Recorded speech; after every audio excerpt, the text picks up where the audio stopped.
Bonjour, dans cette capsule, je veux voir de façon efficace comment utiliser la méthode de comparaison pour trouver la solution d'un système. Donc, gardons en tête que quand on veut résoudre un système, c'est qu'on part de deux équations et notre objectif, la solution du système, c'est de trouver de façon algébrique le point d'intersection entre nos deux droites.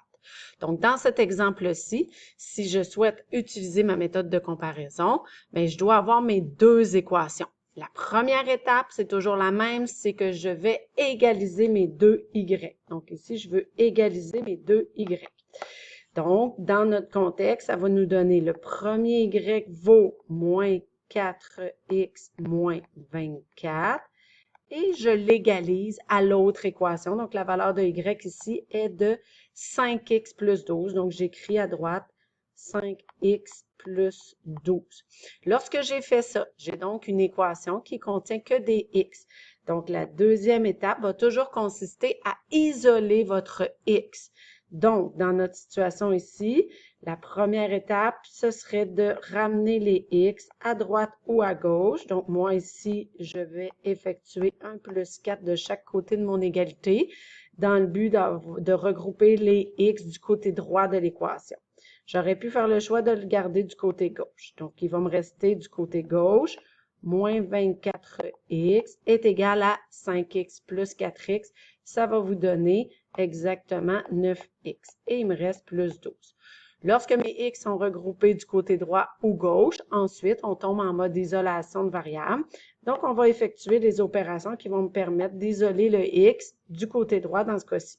Donc, l'addition de 12, on va soustraire 12 de chaque côté, ce qui va me permettre d'obtenir moins 24 moins 12, qui va me donner moins 36, qui est égal à 9 fois le x. Et pour terminer mon isolation de variables, je dois annuler la multiplication par 9. Pour ce faire, je vais diviser par 9 de chaque côté. Donc, du côté gauche, j'obtiens moins 36 divisé par 9 qui me donne bel et bien moins 4 et 9 divisé par 9 qui me donne une fois le x. Donc, selon mes calculs, la valeur de x est de moins 4. Lorsque c'est fait, là, gardez en tête que ce qu'on cherche, c'est les coordonnées du point d'intersection. Donc, on cherche le x et le y. Là, on vient de trouver le x. Dernière étape, on remplace le x trouvé dans les deux équations de départ.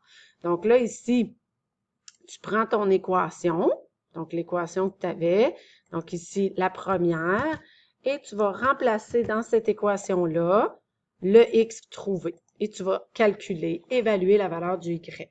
Donc, dans ma situation ici, si je fais l'évaluation, bien là, je vais obtenir y va être égal à moins 4.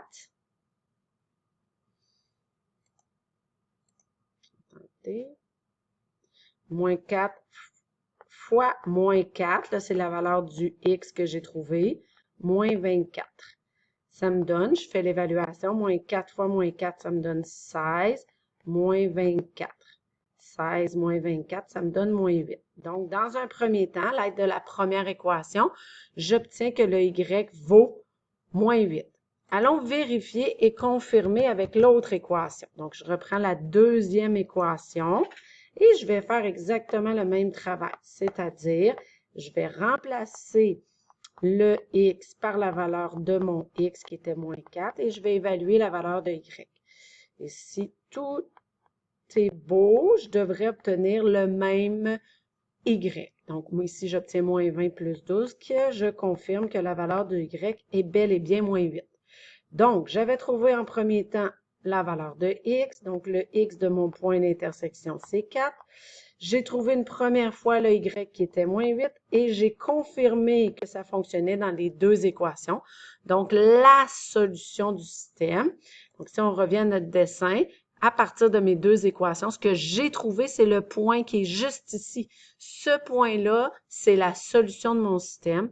C'est le moment où les deux droites se croisent. C'est les coordonnées moins 4, moins 8. Donc, voici en détail les trois étapes de résolution. À toi de les appliquer dans l'ordre et de ne pas oublier de remplacer dans les deux. De cette façon-là, tu es toujours satisfait de ta démarche parce que tu es sûr de ton résultat. Voilà!